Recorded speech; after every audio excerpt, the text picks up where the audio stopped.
بەڵێ دووبارە ڕێز و سلااف ئەس دەخوازم هەنێکی بە کورتاسی هەنێک ئاگاهیان بدەم لەسەر ڕەوشان و لە سلەیمانیە هەروەکی هون دەزانن دی پشتی شەڕێک و لە هۆتێلە لالەزاڵ لە سلێمانیە دەرکەت و هەم ماڵە لاهور شێخ جەنگی هەمژی ئۆفیسە سەرەکە یا ئەنیا گەل پارتیا ئانیا گەل و پارتیا لاهور تاالبانیا و دوو کورسیێوان لە پەرلەمان توێدا هەنا شەڕێکی مەزن ئاوابوونەها ئاگاهیە نو دەردکەون هۆلێ لاهور لەکویە چپێکردە وێ دێ چ ببە و کی لەسەر خەتەیە ئالێن لەسەر خەتێنە چ دەبێژن چ دەخوازن چ ناخوازن و دە هەمان دەمێدا ئاگاهیان پڕعجایب دەرکەتە هۆلێ هون دەزانن چ چێبووە 105 درۆنێن خۆکوژی ژە ئالیێ هێزێن یەکێتیەوە ڕاستی ئەس بێژم هێزێن بافێل تاالبانی بە هاتنە بەکارانی و دە هەمان دەمێدا 105 تانک هاتیە بەکارانی 100 و عەرەبێن گولە نەبڕ یا ئەمریکی و فەڕەنسی هاتنە بەکارانین و 1000 گولێ تۆپان لەوێ هوتێلێکتە یعنی بەڕاستیژی ئینسان بفکرێ هوتێلێک ئۆفیسێک وەقاسی دینیک و تو 1000 گولێ هاوەنێ لێ بدەی نه تانک بەردەوام تێدا کار بکەن ببورین ئەو ئاگاهی خەلەت بوو من ژوارەدا یا تانکان نەڕاستە یا تانکان نه تانکن لێ 150 و عەرەبێن دنێ گولە نەبڕیەک و دۆشکاو تۆپ لەسەروانە و ئەوانە چەکن هەری پێشکەتیە ئەمریکی و فەڕەنسیانن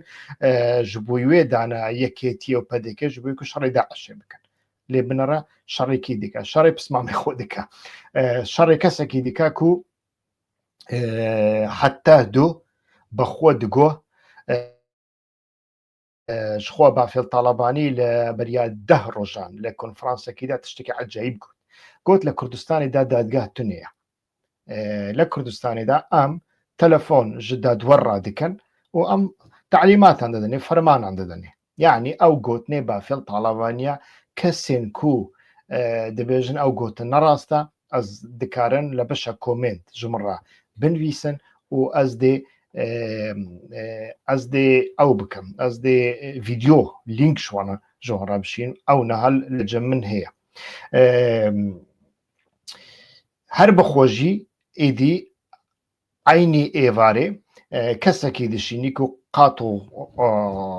قڕەواتێک ڕێباتێک لەخوا بەستیە و دچە بەر دەریەوان دەبێژە ئەس حاکمم بەڕێز لاهور کاوەرە خۆ تەسلیم بکە لاهورجی بێگومان vێکێ ڕەت دکە عینی ڕۆژێ یعنی چەند سەعات بەریاک و ئێرش بکەن سەرماڵاوی لاهور و 4 کەس دچن تازیەکی لە سلێمانیە لەبەر چاوێ خەڵکی وی ناگرن یعنی دکارن 10 کەسان بشین پێشیاوی 10 پۆلیسان پێویست بە ئاسایش و ئانتی تێرۆر و کۆماندە و تشتێ و ساژیناکە دکارن 10 پۆلیسان بشین پێشیاوی بێژن ئەمتە دەگرن یعنی وێ دەمێ وەقاسی شەڕ وەقاسی تۆپ لە ئاردی نەدەکەتن وەقاسی عەرەبە نەدەشەوتین وەقاسی پێشمەرگە نەداهاتن کوشتن هێژی ژمارە کوشتیان 100 نینەها هێژی کوشتی و بریندار هێژماراوان 100 نینە احتیمالە بەشارتنێ هەنە لێ ئیددایێ کو هەری زێدەتر تێگوتن و ئەو هەمژە ئالیێ ئاراز شێخ جەنگی یعنی برای مەزنیا لاهور شێخ جەنگی و هاتیە پشت ڕاستکردن هەم ژە ئالیێ گەلک کەناڵێن دنێ مینە ڕوودا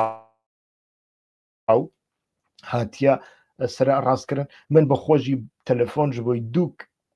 کار بەدەستێن یەکێتی کرد یەک جوانە کار بەدەستە دەناوە ئاساییشێدا ئەوژی ئەو یەک پشت ڕاست کرد کو ئەو درۆنە یەکێتیە بوونە ئەو یعنی 105 درۆن هەنێک جوانە بە کامیرەیە کارکردە و لە ماڵە لاهور شێخ جەنگی خۆ تەقاندنە یعنی درۆنە ئیندحاری بوونە کالێ بنەڕە لەوێ ئیشێ 1000 گولێ تۆپان و گەلێک جوانە تۆپێن هاوەنێ 120 یعنی لە هەر ماڵێکی بدا خرا دکە کەتنە ئاردێ تەقاندنە او دوشكا وبيكسي وار بي جي وتشتنوسا جعل يكي دين تاني از بحث درونان دكم بحث نه تانكان دكم كو 3 ساعات ونيفان لمالا لاهور شيخ جنگي دانا یادنێ ئێدی ئەو بەرپرسی ئاسایش گوت ڕاستی ئەوێ نەکەن حەقیوی نەخۆن لاهور خۆ تەسلیم نەکریە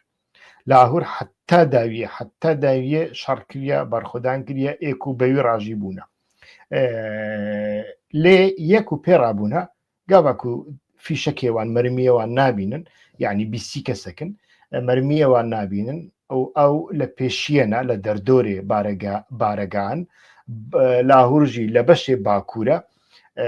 ئەو برایاوی ئێدی هایەوان پڕژە هەفتوونینە دەما گولە و جەبڵخانەیەوان نامینێ ئیدی ئەو وێ دەمێ ئیدی تەسلیم دەبن ئانجی تەسلیم تێنگرتن لاهورژی گاواک و برایاوی بریندار دەبێ ji بۆی ku biraya xwe bişîne xaniyekî dinê ku arama li gor wî êdî lewê derê de dibînê ku hêzên antîtîror ketine nav mala wî êdî ew jî bixwe bi sê kesane êdî wane jî teslîm tên girtin mesela hemî bi wî rengî bûye êdî niha Aras Şêx Cengî bêguman li dervê hêjî nehatiye girtin biryara girtina wî jî heye û ew hinekî karê dîplomasî dimeşînê bi aliyan re di nava tekiliyeyan de ye beriya ku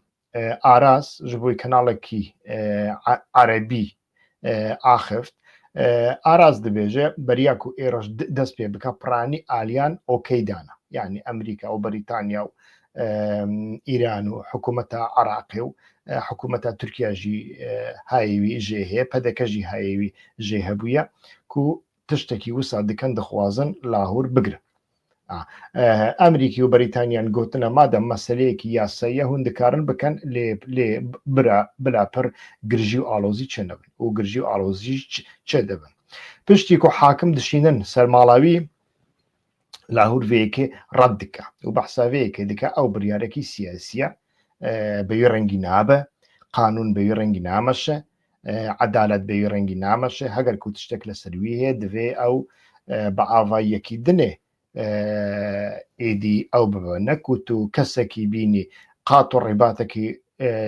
lê bibestî û bişînî ber deryayî bêje ez hakim ka were ez te bigirim ew serokê partiyekî siyasî ye ew endamê parlamentoye û ew endamê encûmena asayîş bûye yani çawa dibe serokê partiyekî wisa bêgirtin wisa biha sanî bi wî rengî li gava ku red dike êdî berpirsê asayîş ez bawerim navî Hîwa Ehmed e telefonê jêrav dike berpirsê saziya zaniyariya jî telefonê jêrav dike û dibêje heger ku tu xwe teslîm nekey bafêl Talebanî dê ferman bidê pir bi avayiyekî pir xirab lewe bixin 20,000 çekdar dê beşdarî têda bike neh tank êdî bi sedan jî wek min got panzêr têda beşdarî bikin tiştên dinên li eliyekî dîne Lahûr vêyekê red dike ku xwe teslîm bike û ew jî telefonê didê bafêl Talebanî telefonê jêrav dike bi zimanekî pir tehdîdwarî û tund pêra diaxive di navbera wan de gotûbêjekî nexweş derdikeve û wê demê şer dest pê dike şer bi wî rengî dest pê dike ew niha jî Brîtanî dibêjin ku Lahûr evê wî heye regeznameya cinsiya wî ya Brîtanyayê heye navê bê kuştin navê bê hepiskirin dixwazin Lahûr ji siyasetê dûr bixin û vegerînin Brîtanyayê mesela hemî bi wî rengî ye tiştê ku herî dîsan balkêşa ew e kesên ku berê bi Lahûr rabûne di nav saziya antîtîror û asayîşê de komando de gava ku Lahûr berpirsê wê yanî serokê havserokê yekêtiyê bûye ji bo ku Lahûr li kongreya yekêtiyê de 200 qusûr dengtîne bafêl Talebanî 107 dengan tîne يعني دنگ لاهور گلکی ازیدترن لیدی سانجید هر دوک دبن هاف سروک و دمه ایدی کسین کو لاهور بخو آنینا ناوا سازیا آسایشه و او کس بجداری کرنا دوی شریده حتى لفليمة كده هي كو توقاتكي يك جوانا توقاتكي اللي دخا قافا كو تي هسير كرن قالوا للزندان تشقاسي حقارت لي كرنا ام ويجي نظام افيك تشنيشاني مددا سياسة لكردستان دا تشقاسي بحياية تشقاسي بشرف وببرنسيب وبأخلاق او في نيشاني مددا د ڤیدیۆین بەرێدا گەلک تشت من گۆتن ئەس دووبارە ناکەم لێ دەوێ دەرێدا مرۆڤ نەکارێ ببێژە کو لاهور یعنی نەها مەزلومە لێ لاهور دیسانژی پایە خەلەتیان خۆی بەرێژی دستینە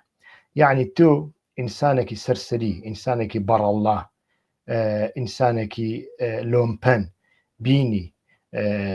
چەک و مەعاشان بدەیە دێداوێدا سەرسەرەیتە بتەقن کەسێن کو ئیرۆ لەسەر ماڵە لاهور وەقاسکردن ئەو کەس دکارن سبێ لەسەر ماڵە بافێڵژی وسا بکەن و بەڕاستیژی بافێڵ نزانم چۆ دەفکرێ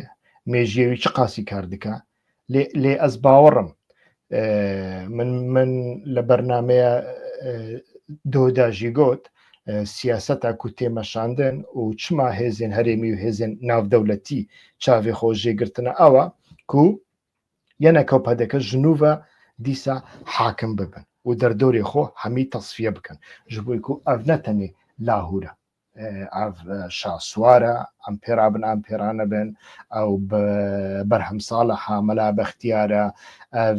ژە ئالیە پەدەکێ شێروان شێروانیە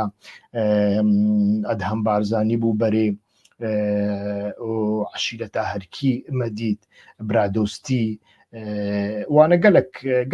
گەلک ئالیەن بەوی ڕەنگی هەبوون کرن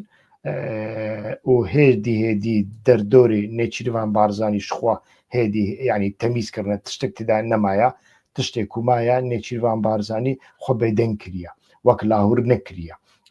پارتێکی دنێ چێ بکە جودا ببە ئەوژی دەرنەکردە لێ ئیدی دەردۆریوی بەڕاستیژی ڤاڵاکردە ئەڤ ڤەیەکی نیشانی مەدەدا یعنی کو لە سیاسەتا کو تێخواستن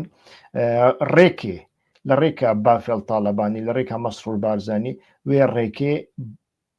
پاقش دکەن داکو هەردوو پارتی حاکم ببن لێ بە تایبەتیژی تشتێک و لە سلێمانیە دەقەومێ بەرەڤازوی تشتێن هەولێرێ تشتێکی پڕپڕ تون بوو و احتیمالێکی مەزن هەیە دەمێ پێشدا بافێڵ تاالبانی بەخۆژی ئیدی ئیفلاس بکە و ئیفلاسژی کریە وێ دەمێ احتیمالێکی مەزن هەیە قوبات کو vê rêgê bi bafêl talebanî paqij dike û bixwe bêser desthilatdariyê loma jî tiştê ku Lahûr ew serserî û lompenên ku Lahûr berê anîbûn nava hêzê antî-têror saziya zanyarî îroka ew diçin bombeyan û bi tankan û bi dronan hêrişî ser malê wî dikin heqaretê jî lê dikin bi milyonan zirer li vê mehellê dixin li Silêmaniyê di heman demê de eynî kes dê sibê eynî tiştî bînin serserê bafêl jî me li dîrokê de ew tişt gelek caran dîtiye û em ê